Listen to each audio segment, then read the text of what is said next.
Have you ever felt your body getting weaker, even though your heart still wants to keep going strong? I know that feeling well. I am 87 years old now.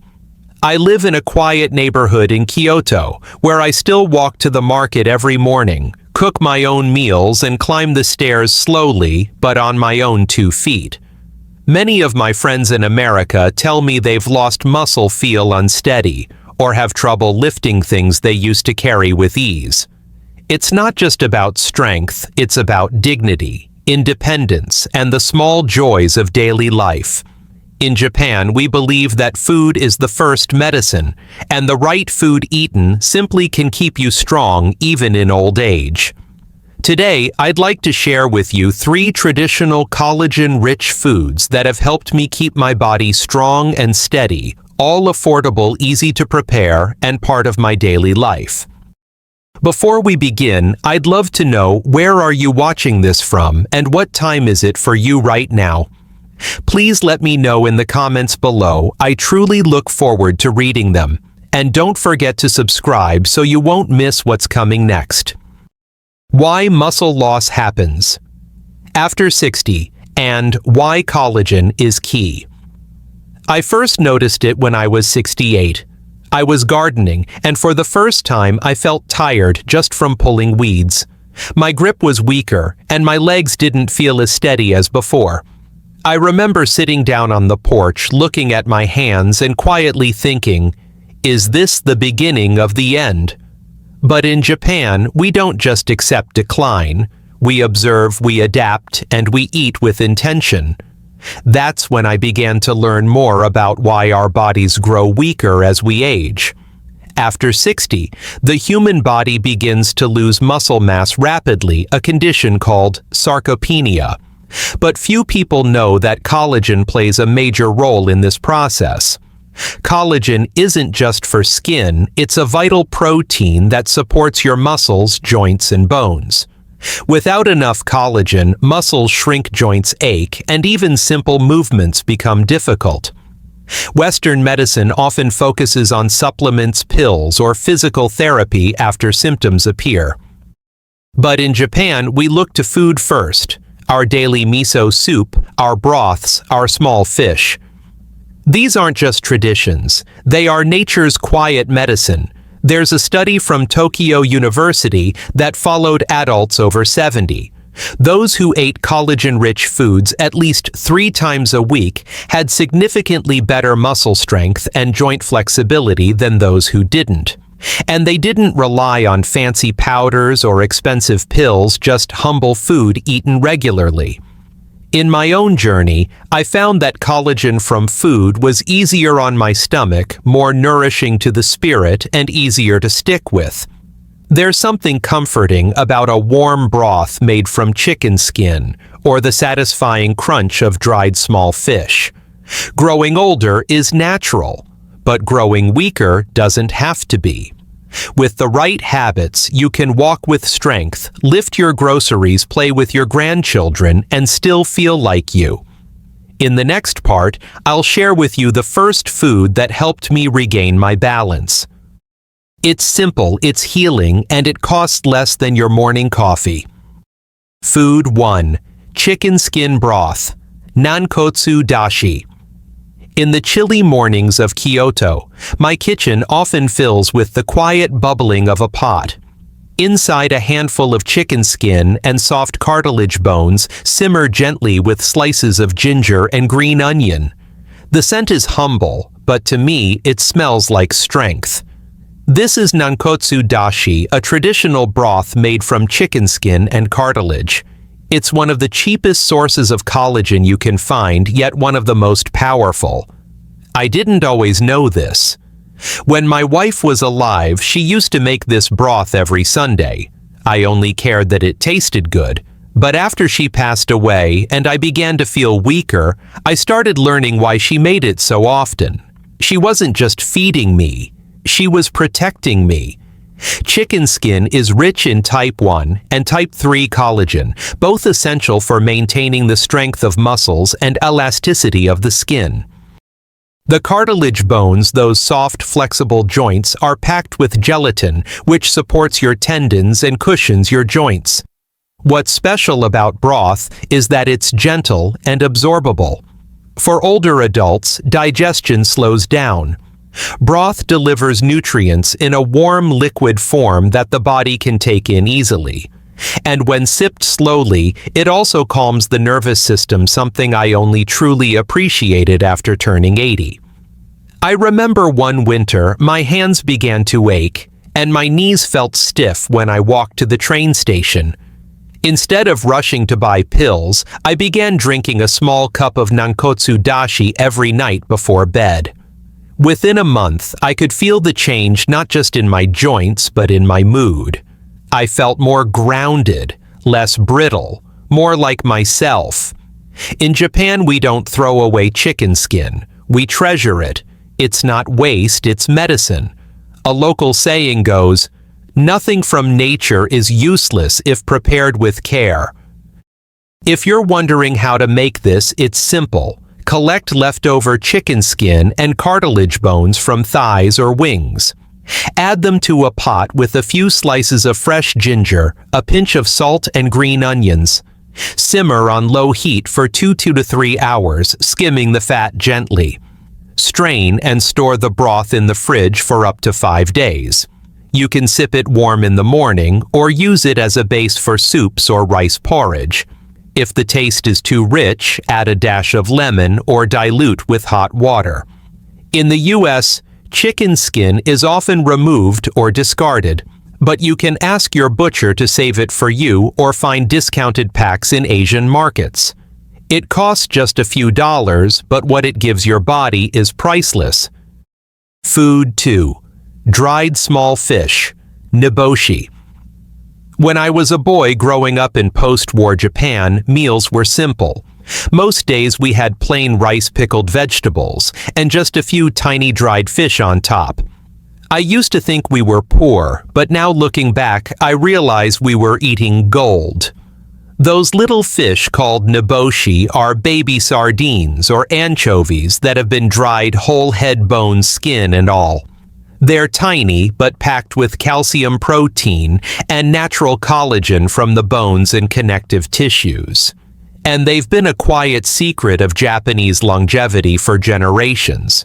What makes niboshi so powerful is how whole they are. Unlike fillets or processed fish, you're eating every part just like how our ancestors did. This means your body gets collagen minerals and micronutrients in their natural balanced form. No pills, no powders, just real food. There's an old Japanese saying, "Eat the bones and your bones will thank you." It's why niboshi are often the first thing added to miso soup. As they simmer in hot water, they release umami flavor and a gentle cloud of nutrients that nourish the joints and support muscle health. In recent years, scientists in Japan have studied the impact of small dried fish on age-related muscle loss. One study from Osaka found that older adults who consumed niboshi regularly had better grip strength and bone density compared to those who didn't. The reason: a unique blend of collagen peptides, calcium, phosphorus, and tiny amounts of fish oil, all of which work together to preserve strength and flexibility. For me, niboshi brings back memories. My mother used to toast them slightly in a pan before adding them to our rice.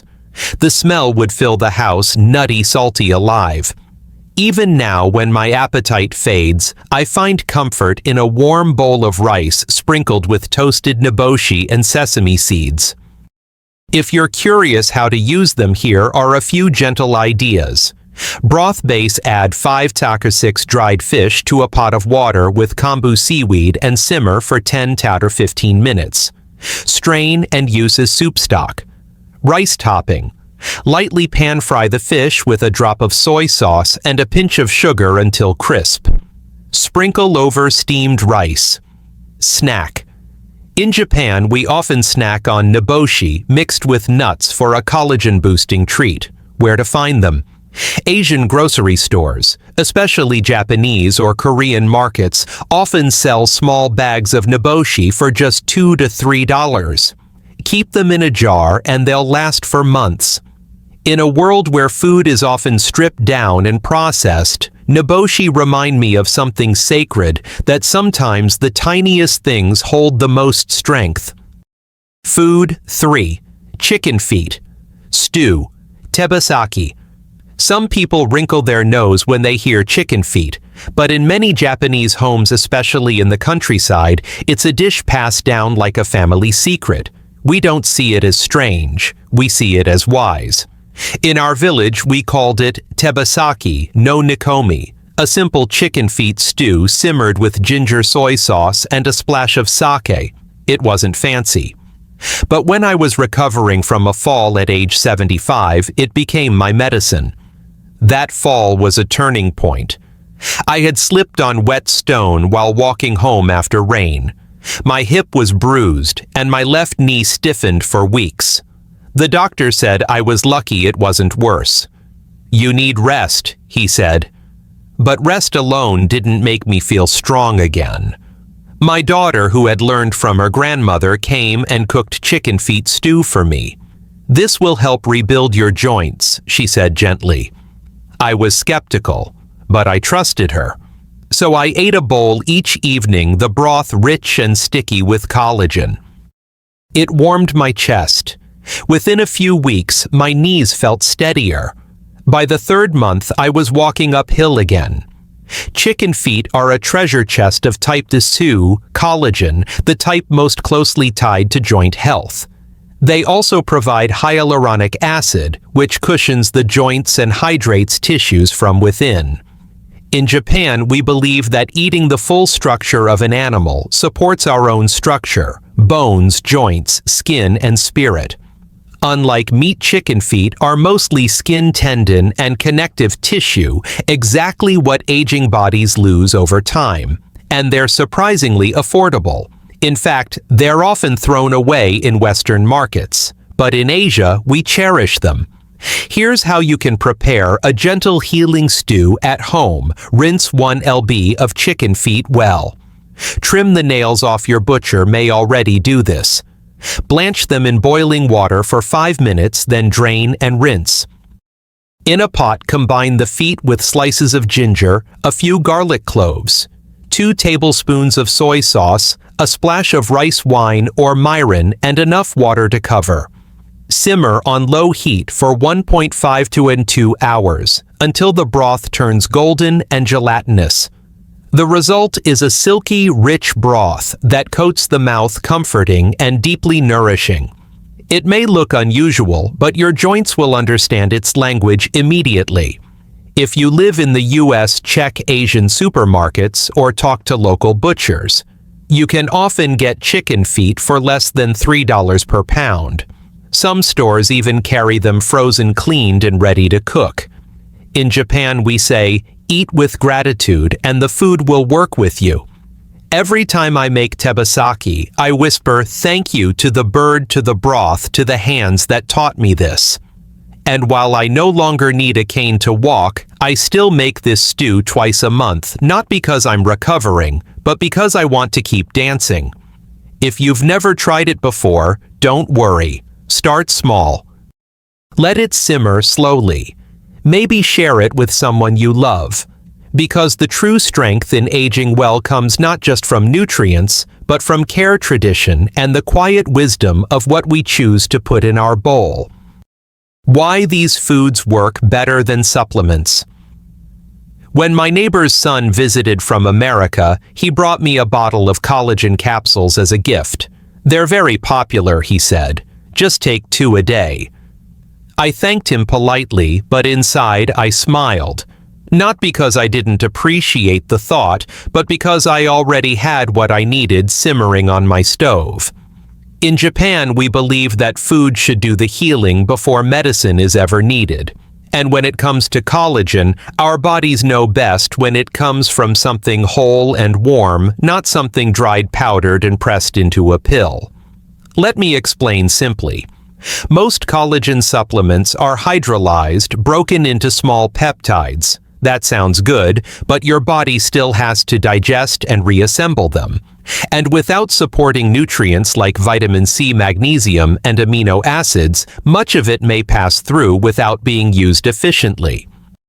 In contrast, traditional foods like chicken skin, broth, dried small fish, and chicken feet stew contain collagen in its natural form, surrounded by the cofactors your body needs to absorb it properly. When you sip a slow-cooked broth, your body doesn't just take in collagen. It receives warmth, hydration, and trace minerals that all work together. Think of it like this: a pill gives you one note. A traditional meal gives you the whole song. There's also the rhythm of daily life. Supplements are often forgotten or taken in isolation, but food becomes habit. A bowl of broth before bed, a handful of toasted fish with lunch. These small rituals gently support the body every day without disruption or side effects. A 2019 study from Kyoto's Department of Geriatric Nutrition compared two groups of elderly adults, one taking daily collagen supplements and one eating collagen-rich traditional dishes. After 6 months, the food group showed greater improvements in walking speed, knee flexibility, and grip strength. Why researchers believe it's not just about the nutrient, it's about how the body receives it. There's also emotional nourishment. Sitting down to a warm meal made with care tells your body something no pill ever could. You are still worth the effort. That alone can spark healing in ways we don't always understand. In Japanese culture, there's a quiet belief. Little by little, slowly and with care, the body repairs itself. Not overnight, not in big dramatic gestures, but in bowls of soup, in bites of small fish, in the scent of soy and ginger rising from a pot. That's why even now I don't take collagen pills. I just keep cooking. So before you reach for a bottle, consider reaching for a pot. Let it simmer, let it nourish, and let it remind you that healing doesn't always come in a package. It often comes in a spoonful. Other supporting habits to preserve muscle food is powerful, but it's only one part of the story. In Japan, we believe that health comes from rhythm, how we eat, how we move, how we rest. These gentle, consistent habits become the threads that hold strength together as we age. Let me share a few that have kept me strong well into my 80s. Every morning I walk, not far. Just around the garden behind my building, maybe 10 minutes, sometimes more if I'm feeling steady. The air is cool, the ground a little uneven, which is good. It wakes up the ankles and legs. I use a walking stick on rainy days, not because I must, but because I respect the ground. This short walk each morning keeps my blood moving and reminds my muscles that they still matter. I also drink warm water right after I wake up. In Japanese tradition, we believe warm water starts the engine of the body. It gently activates digestion, improves blood flow, and hydrates the joints before they begin their day's work. Cold water shocks the stomach. Warm water whispers to it. In the afternoon, I nap for exactly 20 minutes, not more. Just enough to rest, the heart restore the brain, and give the muscles time to reset. Longer naps can leave you groggy. But 20 minutes, it's like watering a plant just the right amount. You wake feeling refreshed, not heavy. And in every meal, I use chopsticks.